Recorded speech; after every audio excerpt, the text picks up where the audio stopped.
In this third phase of module 7, we are going to learn the accounting systems. Now pay attention in this accounting system because this is very important. There are two types of accounting systems. One is manual accounting system and the other is computerized accounting system. Now under manual accounting system, there are four. One is the cash system, one is the mercantile system, one is the single entry system, and one is the double entry system. We shall go through them one by one from our next slide. On the computerized space, we have electronic spread, database, and word processor. Advantages of single entry. It is very simple, naturally. You don't need any rocket science to do this. Neither you need a very experienced and skilled accountant to do this. You just need to register the recordings according to your comfort and convenience and file vouchers in a file. Therefore, it is simple, it is less expensive. Small firms with limited transaction use it. Limited transaction means I have a mobile shop, very small shop, 50 square feet shop. I have kept only 20 mobiles in there. It is always there in my mind. I have sold one. In whole day I have sold one, or in 2 days I have sold one. What transaction is there? Only one transaction is there in the entire day. I have bought tea in the morning and tea in the evening. 2 more transactions. That's it. So 3-4 transactions in a day. So small firms can use it, but big firms who have thousands of transactions per day cannot depend on this. Therefore, if a small company runs these books, easy to ascertain profit and loss. One mobile sold, 20,000 rupees, profit 2,000 rupees, written in the book as profit made from selling of this mobile, 2,000 rupees, very easy. So therefore, these are the advantages. Now, what are the disadvantages? Disadvantages are plenty, and disadvantages are absolutely effective here because there is no arithmetical accuracy. Some recorded, some not recorded transactions, some vouchers lost, totally omitted. So there is no arithmetical accuracy, and when there is no arithmetical accuracy, we cannot prepare our trial balance. Number 2, if we do not know what is our actual expense and what is our actual incomes, we are just recording what we remember or what is in our comfort and convenience. Therefore, we cannot come to a determination of gross profit and gross loss. Now, before I come to gross profit and gross loss, I just want to tell you one thing, that trading account is prepared to ascertain gross profit and gross loss. Gross means before any deductions, the total, before any expenses minus, before tax minus, before everything minus, nothing has been deducted. The total gross loss or gross profit is ascertained by trading account. The profit and loss account ascertains net profit and net loss. That means the gross profit minus all expenses, taxes, everything will result into the net profit. But here, by single entry system, since it is inaccurate, we cannot draw gross profit or gross loss. We cannot draw net profit and net loss. Therefore, we cannot prepare a trading account, neither can we prepare a profit and loss account. As a result, if trading and profit and loss is not prepared, therefore definitely balance sheet cannot be prepared at all. And when balance sheet is not prepared, we will never come to know the exact financial position of the firm because the figures are vague. The figures are not accurate.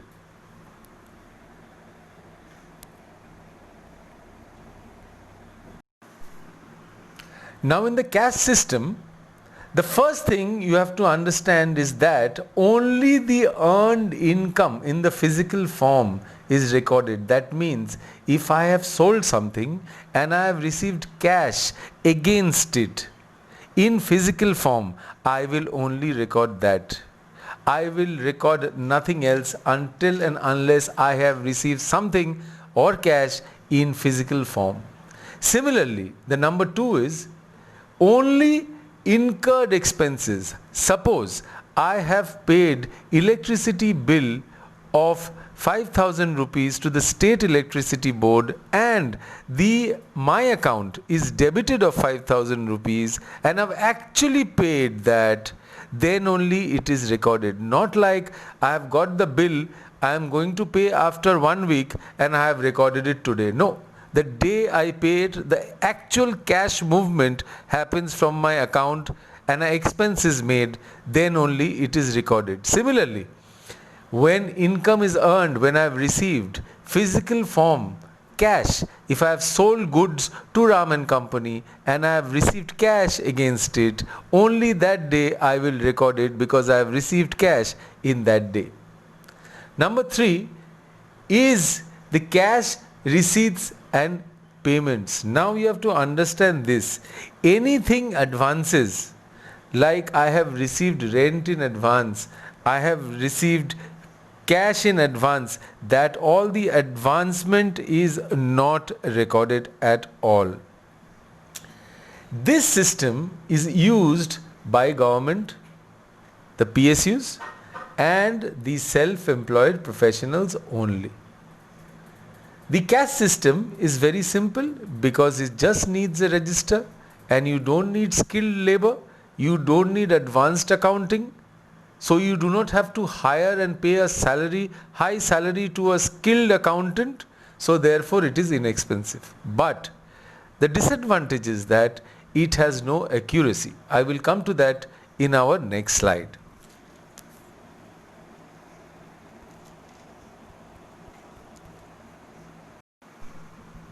Now on the other hand, in the manual system, the mercantile system is absolutely opposite of that of the cash system.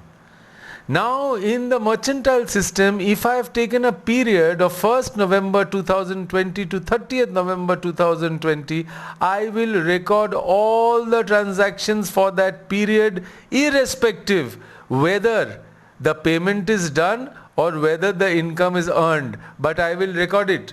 If I have sold goods to Ram and Company and I am to receive 1 lakh rupees but I have not received it till now, I will record it. I will still record it. If there is an electricity bill which is come and I need to pay 5,000 rupees to the state electricity board for 5,000 rupees, but I have not paid today, I will pay on the last day. But still I will record it today. So whether the income or the expense has actually incurred or not, irrespective of that, we will record in that given period of time. There is a disadvantage here also because sometimes we omit transactions because human minds cannot remember. The third thing is expenses are recorded, which I told you in the first, that incomes and expenses are recorded whether it is actually paid or actually received or not, irrespective of that. Now, depicts true financial position. Now this system gives you a true financial position of the company. I will come to that later on and in our next slide and explain that to you. It is expensive because of the fact that you need a skilled labor, you need a skilled officer who has his skill in accountancy. So you have to pay him a salary. Therefore, it is an expensive maintenance of accounts. And this particular account is mandatory under tax laws. It is mandatory. Now pay attention on these two which I am going to run through, which is single entry system of bookkeeping and double entry system of bookkeeping.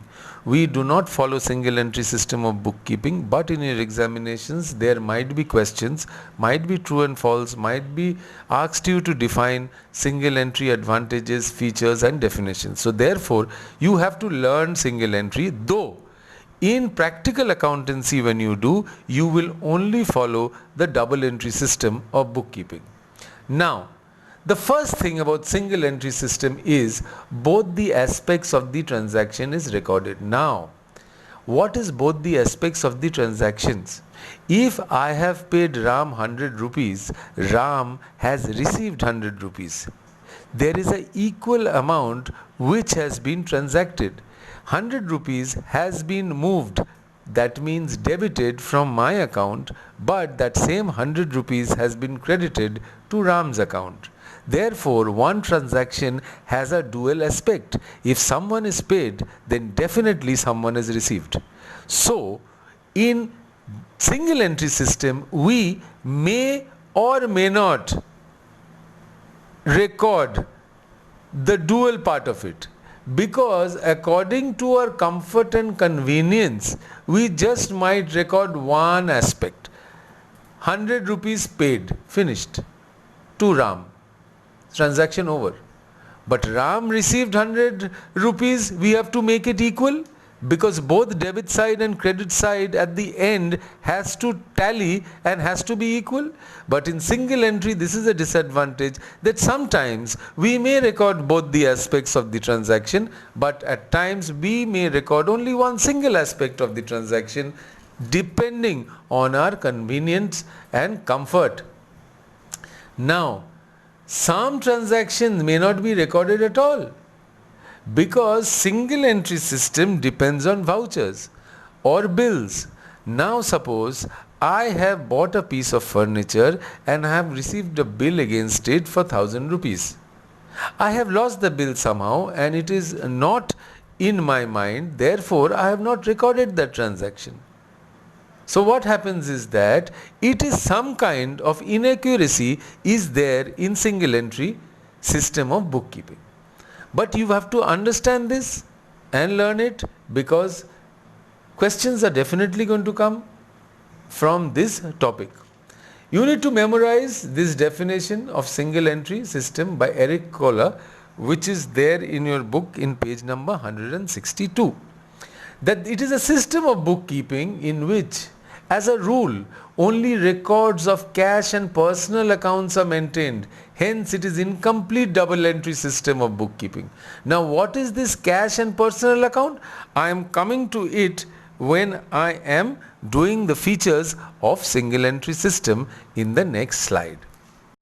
Now, lastly, is just a repetition, because I have explained all this in class to you when I taught you, plus in the previous slide all this is explained, but again I'll run through it once, that this is the difference between single entry and double entry system.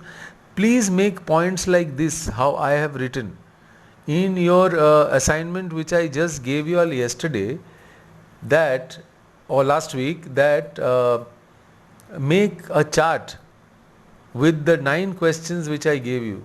Why I am telling you to make short words like scientific, unscientific, single aspect, both aspects? Because for you to memorize disadvantages, advantages, limitations, features of bookkeeping, of accountancy, of double entry, of single entry, you just might get mixed up during examinations. So write short words and in the chart, so that this picture comes right in front of your eyes when a question appears. And if you see scientific, for example, you will write the whole sentence. But to remember, you can just remember that word in the chart. That is why that project is important. Please do that project. So in single entry, as I told you, it is unscientific because it is, you will write the whole thing. It is unscientific because both the aspects of the transaction is not recorded in the debit and credit side. In double entry system, it is scientific because it is done in an orderly fashion and both aspects of the transaction is recorded in the debit and credit side. You write the full sentence during your answer. But to remember, just to picture it, visualize it, do short, one word, 2 words, so that it can be easy to remember in your mind. Secondly, single entry, single aspect of the transaction. We may not record both. We just may record one. But in double entry, it's a must that if someone is paid, someone is definitely received. So we will complete that transaction.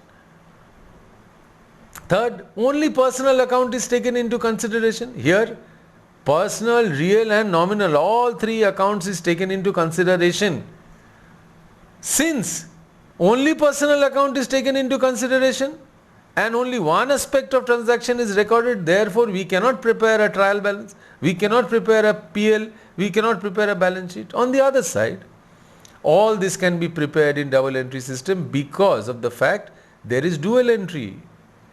There is personal, real and nominal all taken into consideration. Number 4, which I just said, that there is no acceptance for single entry in the court of law. But since we can draw balance sheet in double entry system, it is a legal evidence in the court of law. All these above makes single entry very unreliable, whereas double entry makes it very reliable. Of course, it is less expensive because of the fact that you just need a register and a file. But here it is expensive because you need skilled accountant and you have to pay him salary, or you need computerized systems. We probably need a software, accounting software to buy, which is very expensive. Overall scenario put together, single entry, unstable, no arithmetical accuracy. Double entry system, stable and has correct accuracy.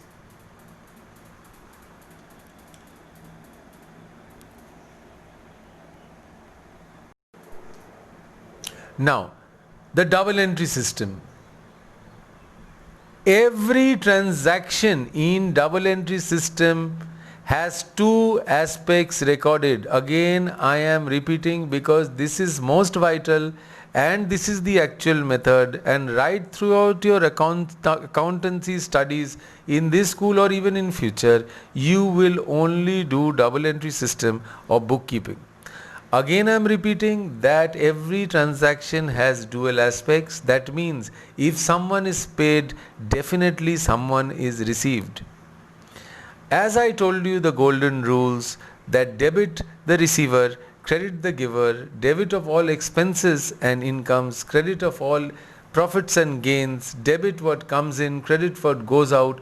These three rules will fall every time you do double entry system of bookkeeping.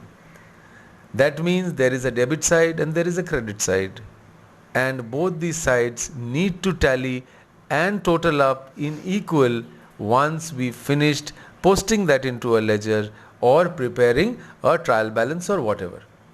Now, the advantages. It is scientific. As I told you that accountancy is an art and is a science also.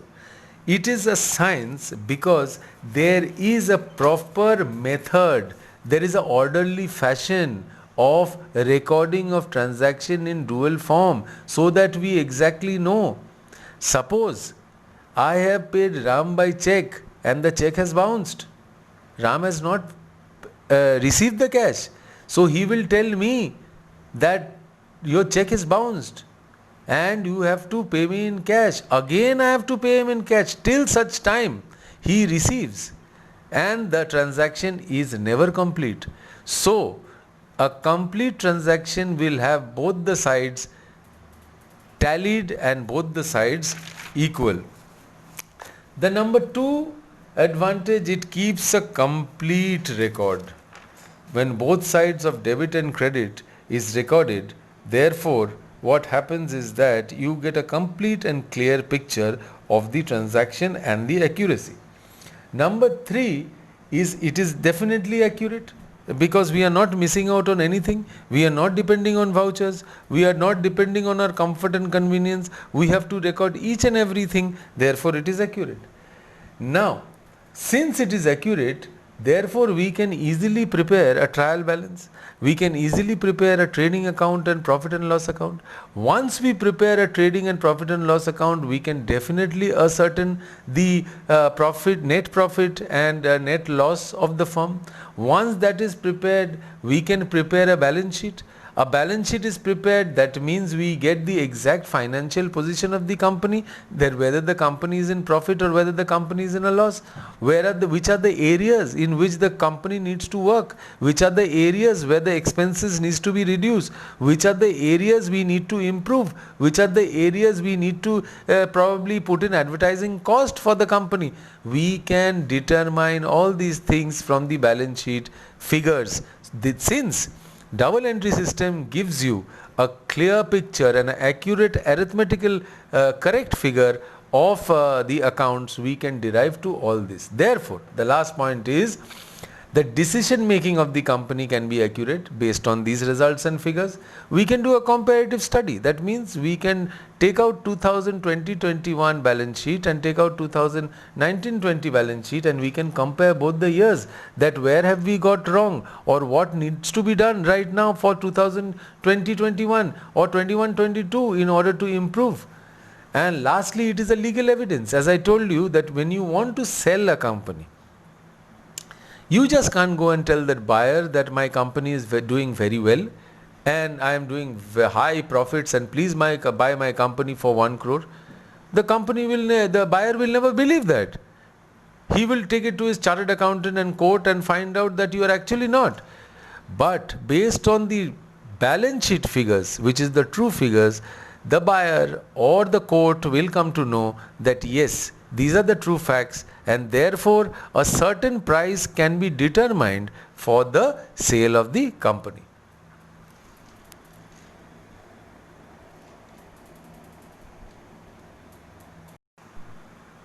Features of single entry system.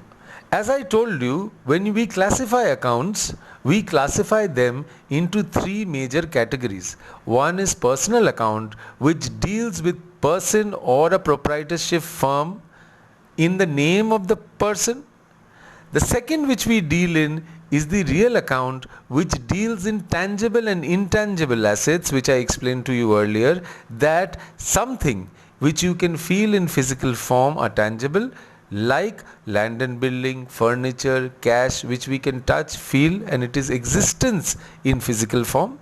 Similarly, intangible is just the opposite, which cannot be felt in physical form, such as goodwill. Now, goodwill I have already explained to you in your class.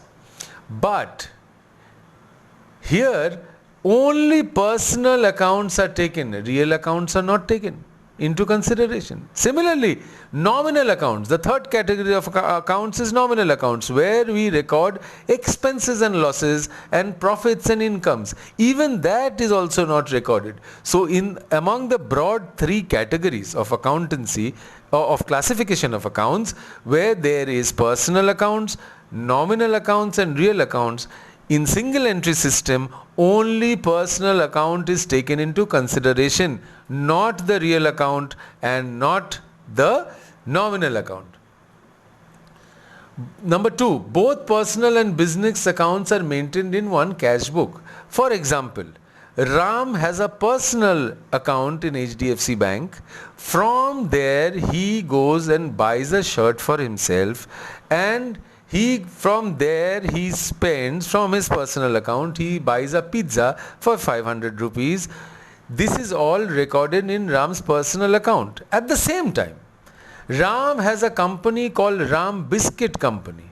Now, Ram Biscuit Company has sold 1 lakh rupees good to his vendor and received 1 lakh rupees in cash.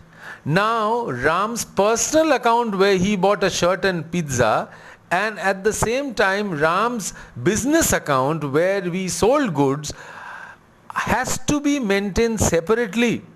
But in the single entry system, both his personal expenses, his personal incomes, his business incomes, his business losses, his business expenditures are all put together into one cash account. Number 3, dependence of original vouchers.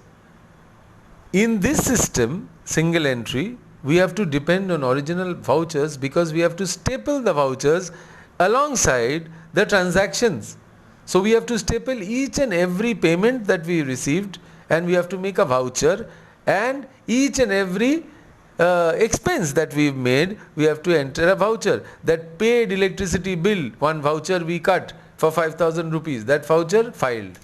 Received 1 lakh rupees from Ram and Company by cash, another voucher we make with date, particulars, amount, everything, another file, and we file it. So we have to depend on original vouchers. But sometimes we cannot find vouchers. We have kept it in our pocket, we have lost it. So therefore the transaction is totally omitted. The 4th point is lack of uniformity. Naturally there is no lack of uniformity because your bank balance and your actual accounts will never tally. Because of the fact I have spent 500 rupees for pizza and I have lost the bill, but actually I have paid 500 rupees from my bank account, I have used my debit card, but I have not recorded it because in my human mind it is omitted. So what happens when I prepare the final tally, the 500 rupees is always lost, but in the bank the 500 rupees movement has happened. I have paid somewhere or the other 500. So there is no lack of uniformity.